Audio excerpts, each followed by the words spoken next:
power doesn't always fall with the sound of gunfire.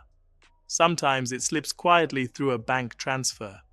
That's exactly what just happened in Nigeria, when investigators uncovered 11 billion naira sitting in the accounts of a colonel accused of plotting against President Bola Ahmed Tinubu. 11 billion. The number alone hit the public like a thunderclap. But what made it explosive wasn't just the amount, it was who it exposed.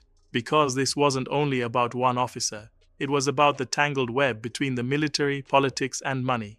A web that has trapped many African nations since independence. And make no mistake, this isn't just another African coup headline that Western media loves to exploit. This is something deeper, more meaningful. This is a nation catching its own thieves before outsiders can label it broken. It's a story about sovereignty, trust, and what happens when a country starts cleaning its own house. So let's talk about it. Nigeria woke up to the headline that felt almost unreal. A colonel with 11 billion naira in his accounts. That's about $7 million US. And not hidden in some Caribbean tax haven, but right there, within the local banking system. Now, 11 billion naira isn't the kind of money that sneaks under the radar. It's the kind of figure that freezes conversations mid-sentence. According to official reports, the funds were traced to a senior officer accused of being part of a coup plot against President Tinubu. Immediately, the nation went into shock. Again? People asked. Another coup story? But this time it felt different. There were no tanks rolling through Abuja, no televised declarations from the barracks. There was silence. The kind of silence that hides precision. Because this operation wasn't sloppy or loud. It was structured, calculated, and eerily quiet. Military intelligence had reportedly been watching these suspects since August 2024, tracking encrypted calls, shadow bank accounts, and coded messages. The sort of breadcrumbs that only appear when something much larger is being planned. The alleged coup was timed for maximum impact. June 12th, Nigeria's Democracy Day, and October 1st, Independence Day. Two national holidays symbolic of freedom and resilience. Those dates weren't random. They were chosen for effect. To turn celebration into chaos, and to send a psychological message. We control your destiny. But the real twist wasn't the plan. It was the person behind it. The accused colonel wasn't some reckless hothead with a grudge. He was a career officer, well-trained, respected, even admired in elite circles. The kind of man you'd see seated next to senators at weddings or shaking hands with governors at social functions. That's what shook people the most. The idea that the threat wasn't coming from outside. It was wearing the uniform, sitting quietly inside the system. But here's the thing that no one could ignore. 11 billion naira doesn't appear out of nowhere. Money like that doesn't move without fingerprints, without approval, without partnerships. Somewhere, someone must have looked the other way. That's how corruption thrives. Not through chaos, but through politeness, paperwork, and quiet permission. And yet, strangely enough, this scandal also carried a small glimmer of hope. Because for once Nigeria caught it. Not the West, not foreign investigators, not a leaked cable from some embassy. African intelligence did this. Local institutions traced the money, followed the trail, and stopped a potential coup before it exploded. That's not a failure. That's governance evolving. That's Africa learning to guard its own house. But the question still hangs in the air like thick humidity before a storm. If one colonel could hide 11 billion, what about the system that allowed it? Who else is smiling in silence, pretending loyalty while draining the nation dry? Because maybe, just maybe, the real coup isn't the one planned with guns. Maybe it's the quiet one. The economic coup happening inside banks, ministries, and boardrooms every single day. So how does something like this even begin? What drives a man who swore to defend his nation to gamble everything against it? It's not always greed. Sometimes it's disillusionment dressed as ambition. Investigators had been tracking the colonel for months, not because he waved a flag of rebellion, but because his lifestyle started shouting louder than his salary. The luxury cars, the real estate, the private investments that didn't match his income. It's an old pattern across much of Africa. Defense budgets become private accounts. military contracts become pipelines for theft. But in this case, the scale was staggering. Investigators found fake consultancy contracts, shell companies, and even offshore links used to disguise the money trail. And behind it all, politics. Always politics. The colonel reportedly claimed the money wasn't his, that it belonged to a former governor and that he was only a business partner. That phrase, business partner, has become the polite perfume of corruption in Africa. The scent that follows every scandal, but never quite sticks to anyone. Let's be honest, the bond between politicians and soldiers in Africa isn't new. It's part of the post-colonial DNA. Since independence, politicians learned early that true power doesn't just come from the ballot box, it comes from the barrel of a gun. And soldiers, in turn, learned something else. That loyalty doesn't pay unless someone in power pays for it. That's why modern coups don't start in dusty barracks anymore. They start in boardrooms, over coffee, through encrypted chats labeled business. The days of passionate young officers storming palaces to save the nation are gone. Today's power games are engineered in silence, financed by men who wear Rolexes instead of rifles. And when you strip away the money, what remains is something more dangerous: disillusionment. Because many soldiers look at corrupt politicians living like kings while they themselves struggle, and they begin to ask, why not me? That's how greed disguises itself as justice. That's how patriotism mutates into personal ambition. But here's the truth no coup maker wants to admit. You can't buy legitimacy. You can't purchase the people's trust. Every coup in Africa, no matter how noble its promises, ends the same way, with regret, isolation, and betrayal. It always starts with "for the people" and ends with "for the purse." But let's step back. If this colonel's fortune really came from political hands, then what we're seeing isn't just a failed coup. It's a partnership, a handshake between money and might. That's what makes this story bigger than Nigeria. Because when power can be traded so easily between soldiers and politicians, you have to ask, who's really running the country? The elected officials, or the men who rent their loyalty to the highest bidder? You see, the colonel is just a symptom. The real disease is structural. 11 billion naira doesn't move itself. It passes through a chain, through bankers who look away, civil servants who sign approvals, foreign consultants who pretend ignorance but understand everything perfectly. This isn't random corruption, it's organized corruption, a supply chain of silence. And that's what no one likes to say out loud. Because corruption in Africa isn't chaos, it's coordination, contracts, favors, false reports, and quiet transactions. Everyone gets a small slice of silence, and the flow continues. To really understand how this kind of betrayal takes root, we have to go back, far back, to the roots of Africa's modern military systems. This pattern of money, politics, and mutiny didn't just appear overnight. The uncomfortable truth is that most African militaries were never designed to defend the people. During the colonial era, armies were built to protect the colonial system itself, not the citizens. Their mission was to suppress local dissent, guard colonial assets, and maintain order for foreign masters. That structure never truly changed after independence. The flags and uniforms did, but the command mentality remained.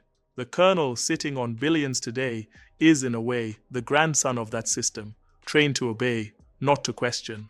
He inherited an institution built on hierarchy, loyalty, and control, not service and accountability. That's why, in so many post-colonial states, soldiers treat the nation not as a sacred trust, but as a client, something to protect only as long as it pays.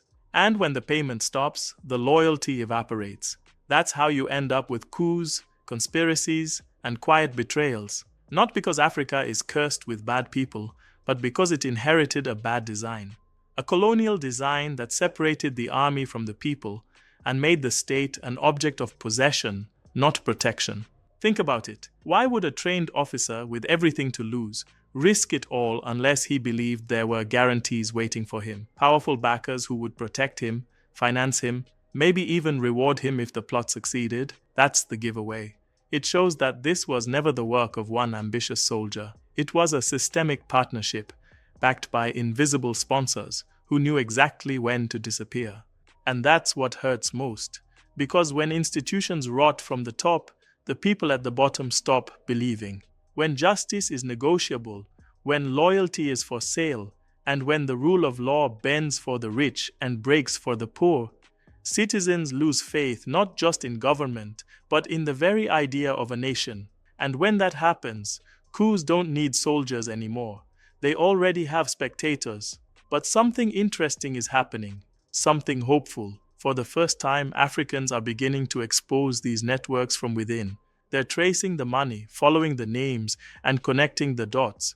Not because outsiders demanded it, but because the people themselves are demanding accountability. This is a cultural shift, a new form of patriotism that isn't about blind loyalty to authority, but loyalty to justice. Because real patriotism isn't defending the powerful, it's defending the truth. When Nigerian intelligence intercepted those financial transfers and shut down the plot, it sent a message not only to its citizens, but to the entire continent. Africa can protect itself. That's what sovereignty looks like in the 21st century, not in long speeches, but in institutions that can self-correct. Of course, catching one colonel won't fix everything, but it's a signal. It shows that the machinery of accountability is slowly starting to work. And that's how nations mature, not by avoiding scandals, but by facing them head-on and learning. Still, we have to ask, if Africa can protect itself from coups, can it also protect itself from the global narratives that follow them? Because here's the irony. Every time an African nation takes bold steps to clean its own house, the same old headlines return. Instability in Africa, democracy under threat, Africa in crisis. Never mind that the crisis was prevented. Never mind that the system actually worked. The Western narrative needs Africa to remain the problem, never the solution. Let's be honest. When Africa sneezes, the West prepares the obituary. The moment a scandal breaks, the same media outlets that ignore Africa's successes rush to frame the story as proof that the continent can't govern itself. And you can almost predict the tone, polite, academic, yet dripping with condescension. Another sign, they'll say, that Africa's democratic institutions remain fragile. But wait a second, didn't African intelligence just prevent a coup without foreign interference? Didn't Nigeria handle its own internal crisis through local agencies, local journalists, and local oversight? Exactly what Western countries always preach about good governance? That doesn't fit their narrative, because the Western lens was never built to see Africa as capable. It was built to see Africa as a student, never a teacher. And that's dangerous, because perception shapes policy. When France faces violent protests, it's civil unrest. When Kenya faces protests, it's tribal instability. When Italy changes governments every year, it's political volatility. But when Burkina Faso or Mali changes leadership, it's a hard return to chaos. The double standard couldn't be clearer. The same events, different interpretations depending on who holds the pen. And those interpretations matter. They affect how investors see Africa, how aid agencies behave, how international organizations set conditions. A single headline can damage a nation's image more than the actual event ever did. That's why the Western gaze isn't just biased, it's powerful. It turns Africa's progress into pathology. It repackages African resilience as instability. But here's the good news. That power is fading. Across the continent, Africans are finally reclaiming their own narrative. From investigative platforms like Sahara Reporters, Africa News, and The Continent, to thousands of citizen journalists and creators online, Africans are no longer waiting for CNN or Reuters to explain what's happening in their own backyards. Social media, for all its chaos, has become Africa's loudest newsroom. We are documenting our own realities, setting our own record straight. And that matters, because whoever controls the story controls the meaning. Western media might still have the louder microphone, but Africa now has the truth and the courage to say it out loud. Still, the challenge remains. The Western machine is old, polished and persistent. It thrives on Africa's dependency, political, economic, and psychological. As long as African nations doubt their own capacity, Western institutions will keep selling solutions, training, oversight, aid, and consultancy that often come with invisible strings. That's why this Nigerian story isn't just about corruption. It's about independence of the mind, the kind of sovereignty that can't be signed on paper or won in battle. Because real sovereignty means defining yourself, writing your own headlines, interpreting your own struggles, celebrating your own victories. And that's what this moment represents: Africa's refusal to be framed through someone else's lens. So let's ask the real question. If Africa can now trace the money, catch the criminals, and protect its own governments, can it also reclaim the story of who it is? Can Africa finally show the world that when it faces corruption, it does so not as a helpless continent, but as a continent evolving, painfully but powerfully? Because moments like these, the scandals, the arrests, the near coups, they're not just cracks in the system, they're mirrors that force us to look at ourselves and decide what kind of future we want to build. Nigeria catching that colonel wasn't just about preventing a coup. It was about confronting something much older, the culture that rewards power and punishes principle. And maybe that's where true accountability begins. Not when we jail the corrupt, but when we stop producing them. Today, more than 30 people, soldiers, civilians, financiers, are under investigation. Some are already facing trial. That's progress. Because for once, even the powerful aren't shielded by silence. The courts are moving faster than the rumors.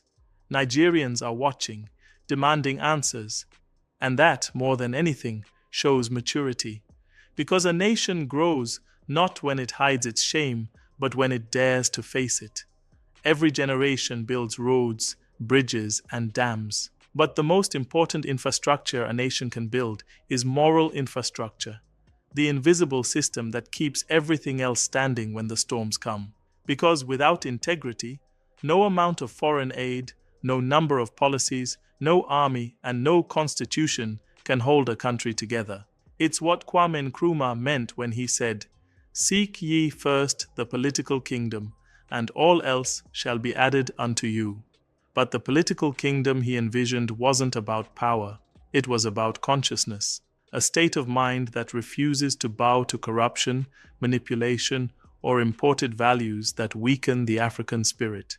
Nigeria's current struggle, Tanzania's protests, Burkina Faso's revolution, all of these are chapters in one long African story. The struggle for integrity in leadership. For decades, our leaders were told that corruption was part of African culture.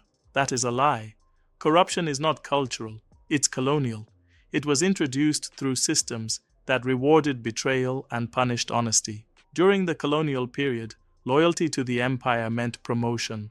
Loyalty to your people meant prison. That logic survived independence, mutating into a political culture where self-enrichment is seen as success. But today, something is changing. The younger generation is asking harder questions. They're not impressed by wealth without work, uniforms without honor, or leaders without vision. They want something deeper, truth that can't be bought. And that's the beginning of transformation. Because when a generation stops admiring thieves, the thieves lose power. Let's talk about the African soldier. Not the man with a gun, but the idea behind the uniform. For too long, African armies have been mirrors of their colonial creators. Disciplined, yes, but disconnected from the people. The time has come to redesign the purpose of our armies. From guarding regimes to guarding nations. That means retraining soldiers not just in warfare, but in civic ethics, community service, and African history. Because how can you defend what you don't understand? A soldier who knows the value of African unity will think twice before taking orders that divide it. And that's the model we see emerging in places like Burkina Faso and Mali, where the military isn't just an armed institution, but a civic one, rebuilding schools, protecting minors, and confronting neo-colonial influence directly.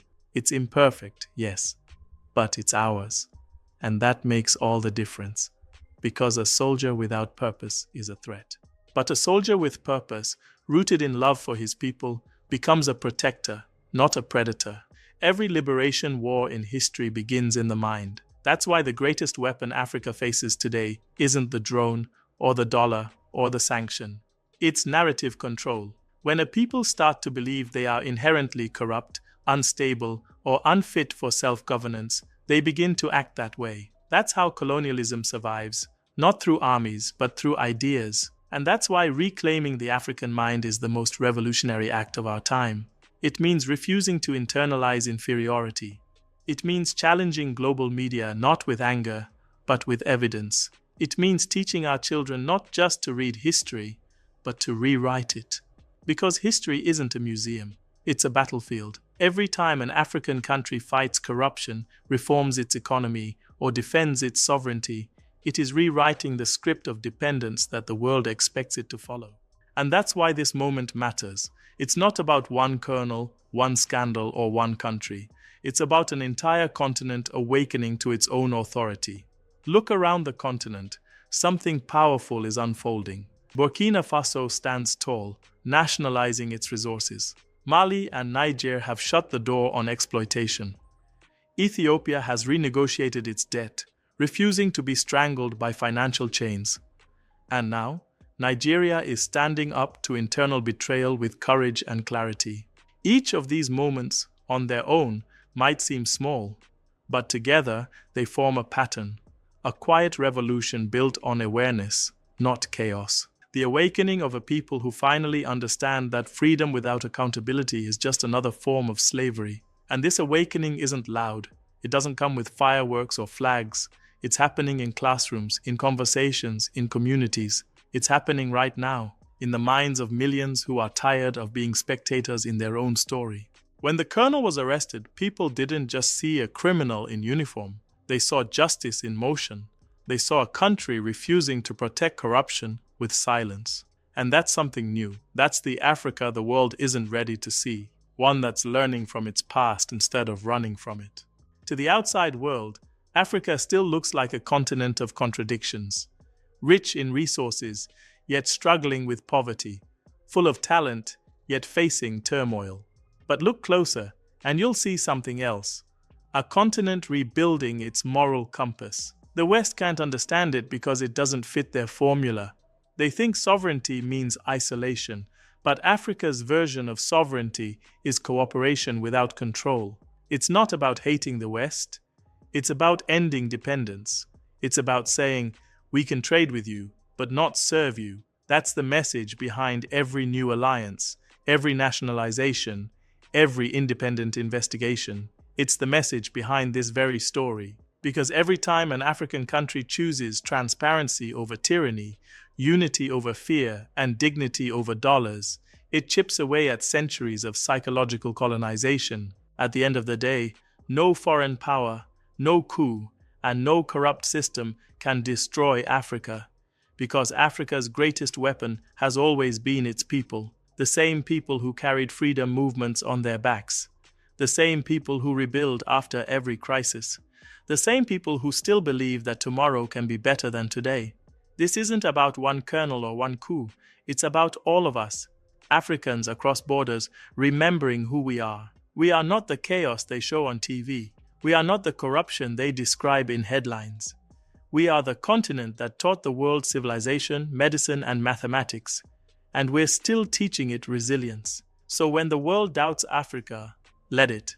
Because Africa's rise won't be televised. It will be lived, built, and defended by those who finally understand that sovereignty is not given.